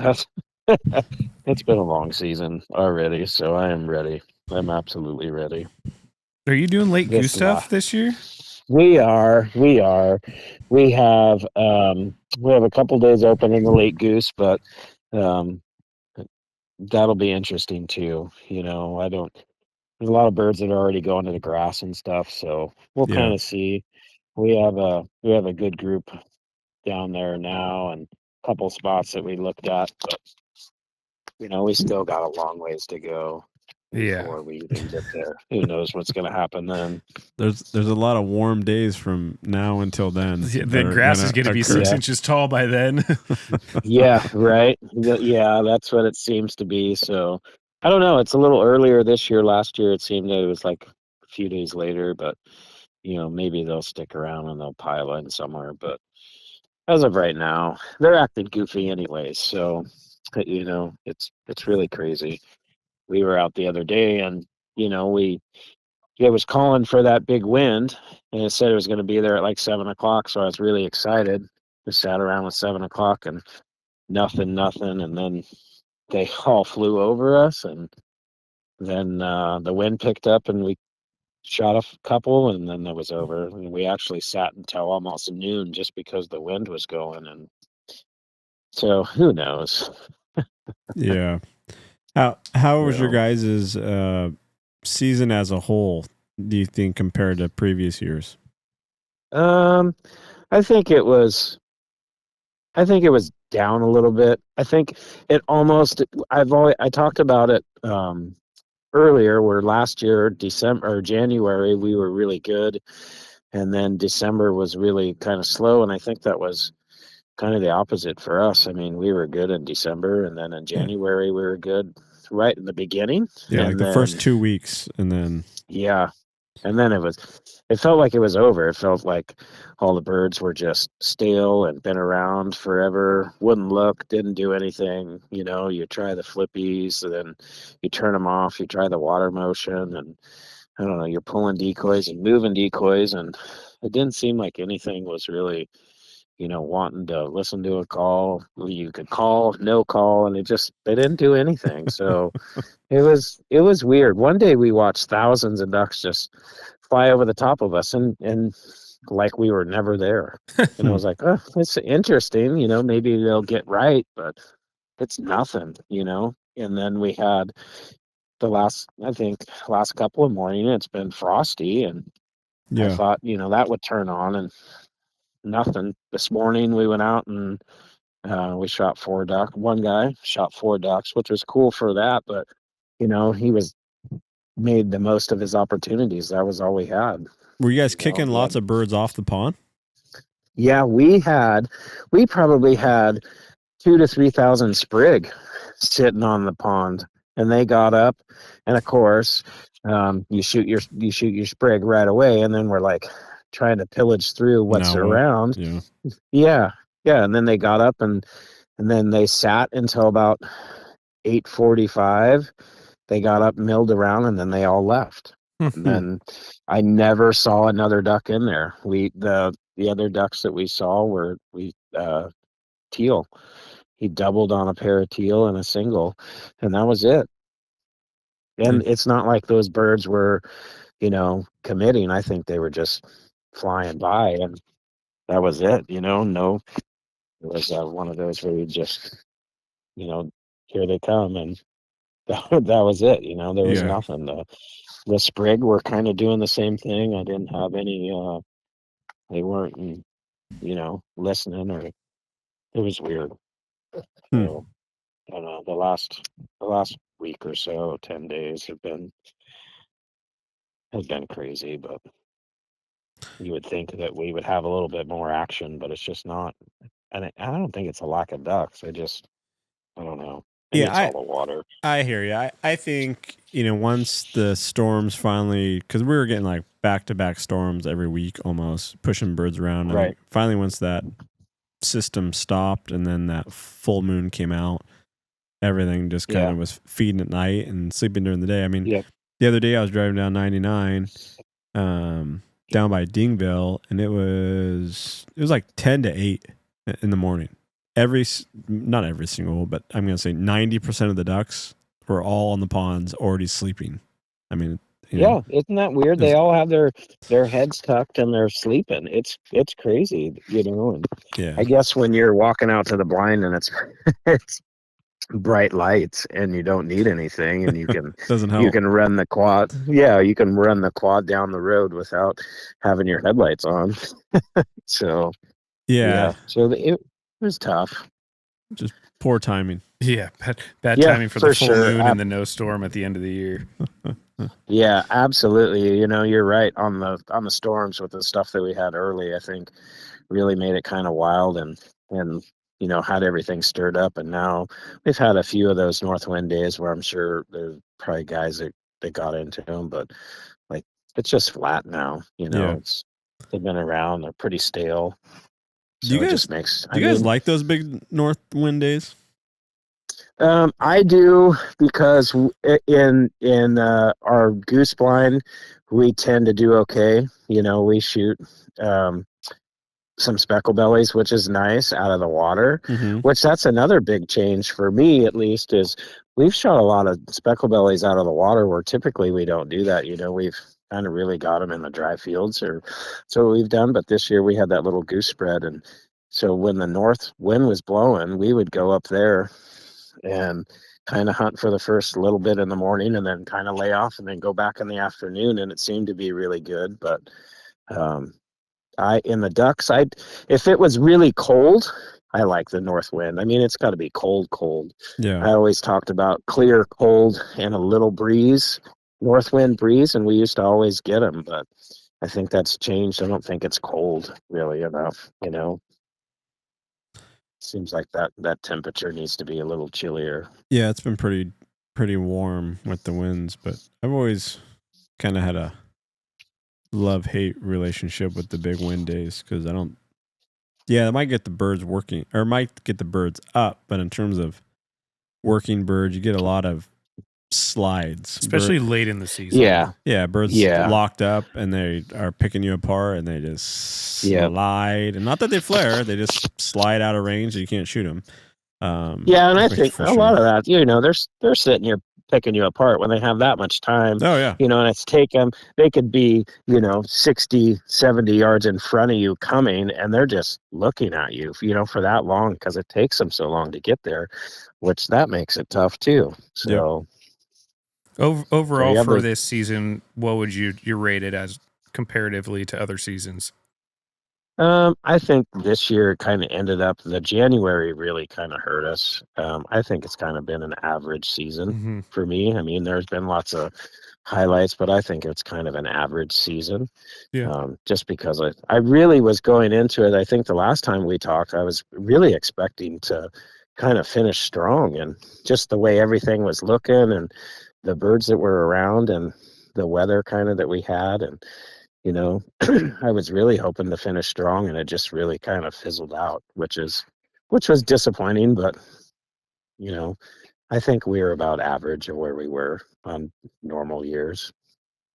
Yeah, I think we're, at least for our personal blind, we're about the same. We had such a great December, and then singing the blues like everybody after that first week in January just dumped off. A couple guys went out to try to shoot a duck or two, and then all right, well, we'll see if anything changes, but at this point, nobody's going to go.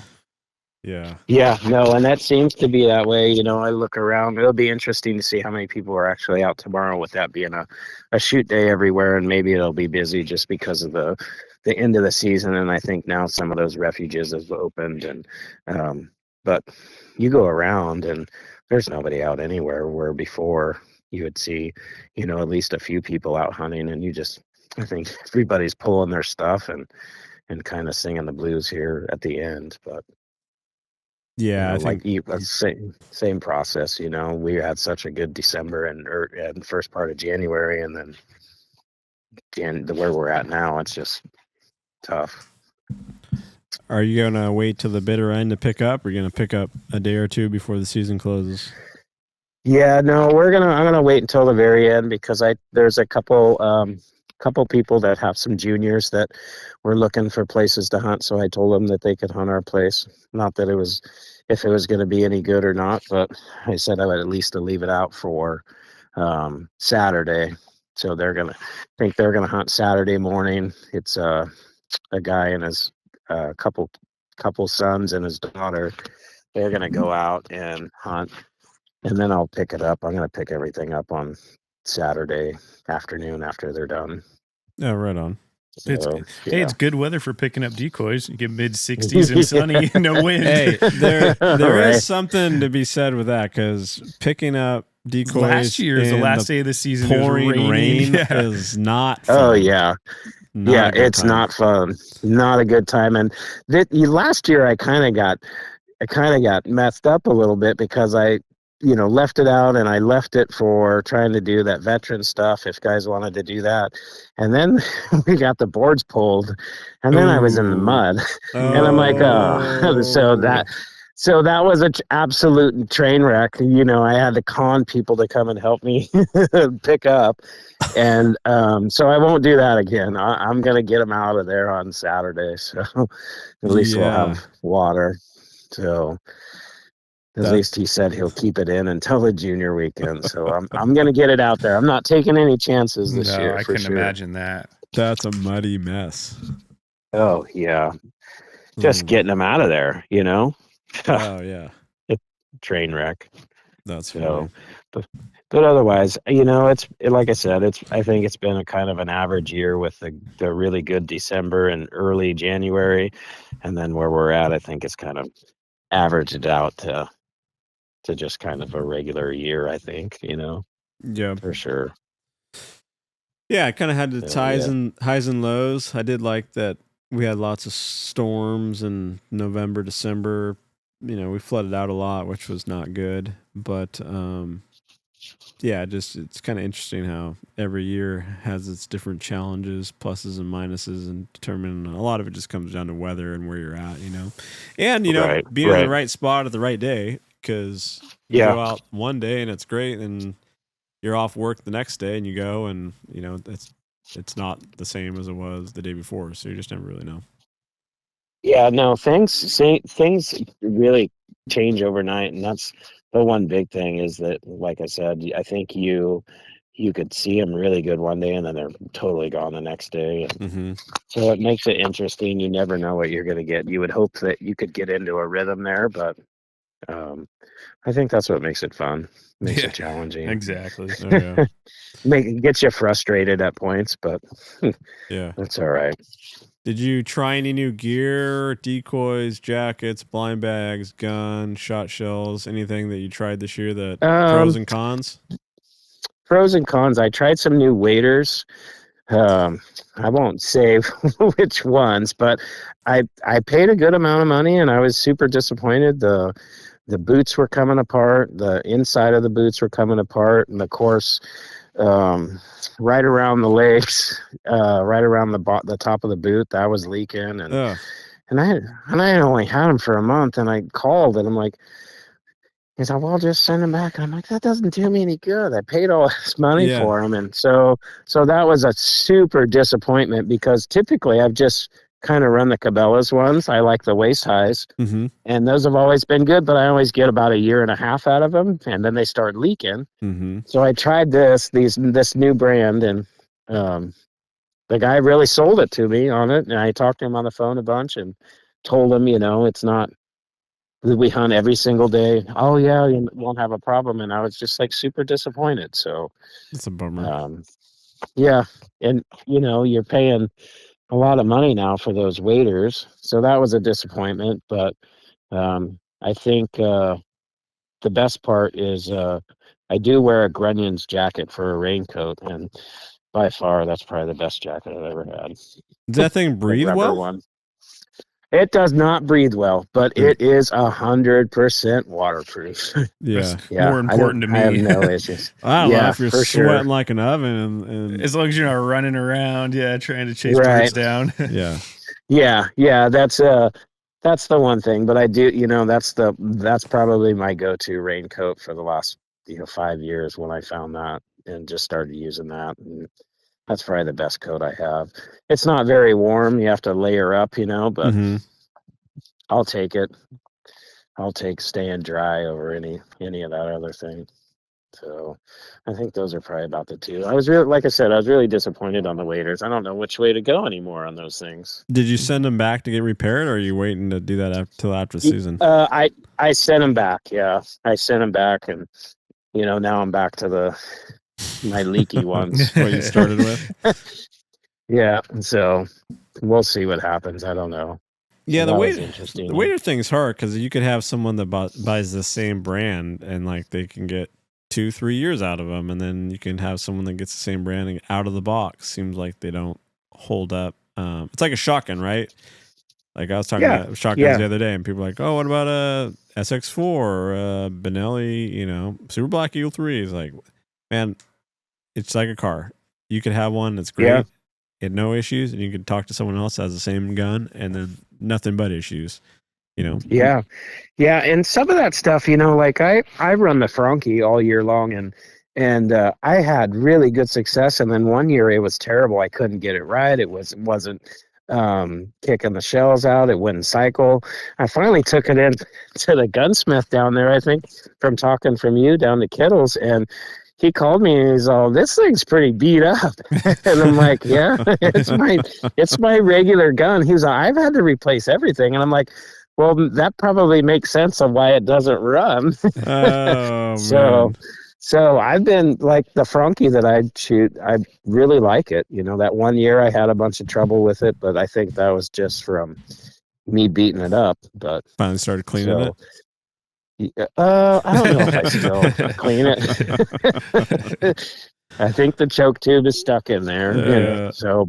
But it cycles and it runs good now. So that's always a plus. Oh man. Yeah. No. It'll be a good change, I think. So kind of excited. So yeah. Well, hate to say excited to pick up the decoys, but it's been a long year. It's been a long year. And then the countdown begins till next year, buddy. Yeah, and then as soon as you get them put away and put everything in the shed, you'll be like jonesing to go. So I guess it's 6 of one, half a dozen the other. No, amen to that, man. Well, Jason, dude, appreciate you having you on again, and thanks for your support. We really appreciate you. Yeah, no, thank you. I appreciate you guys giving me the opportunity. I always like chatting and talking about it, so I appreciate it. Thank you very much. I hope you guys close out your season on a positive note. Yep, thank you. All right, thank dude. you. See you, You Jason. too. Have Later. fun. All right, take care. Cheers. All right, so we are at the end of the waterfowl season. It's going to close this weekend on January 31st, and then we have the youth hunt weekend, and then the following we have the veteran hunt weekend that also opens the same time as the late goose season. So in this year, if you are a veteran hunting on a refuge, you can shoot geese on those refuge. Now, if you are in the special management area, you are not going to be able to shoot white fronts, but you would be able to shoot white geese. So let's say if you were hunting at Sac Refuge, Delavan, Calusa, you can go shoot white geese and ducks in the same day if you are a veteran on those public areas. Also this year, you can shoot geese all the way until January 31st if you're out waterfowl hunting. In previous years, it ended on the Sunday prior to the 31st. If it did happen to close the season on a Friday or a Thursday or whatever it may be. But this year, you can hunt geese all the way up until the 31st. And then, like I said, there's that youth hunt weekend where only youth can hunt. Adults cannot carry a gun. And that's February 1st and 2nd. Then we have a 5 days off. So starting the 8th, we have that late goose season and the veteran on the same day. But like I said, if you are on a wildlife area, you can harvest geese as a veteran and ducks on that same hunt. And I will add to that, the wildlife areas are not open for late goose hunting for just the general public. I can't go, I'm not a veteran, I can't go walk and say I'm going to go late goose hunt. But if you're a veteran and you're there, you can shoot geese in addition. So they're open for the veteran hunt weekend where you can take geese, but you cannot just walk up as a normal citizen and ask to go shoot late geese on the refuge. That is not allowed. Yeah, only veterans are hunting on the vet days on those refuges and complexes. Thank you for tuning in to this episode of Save It for the Blind podcast. You can find our podcast on Apple, Spotify, or wherever you listen to your podcasts.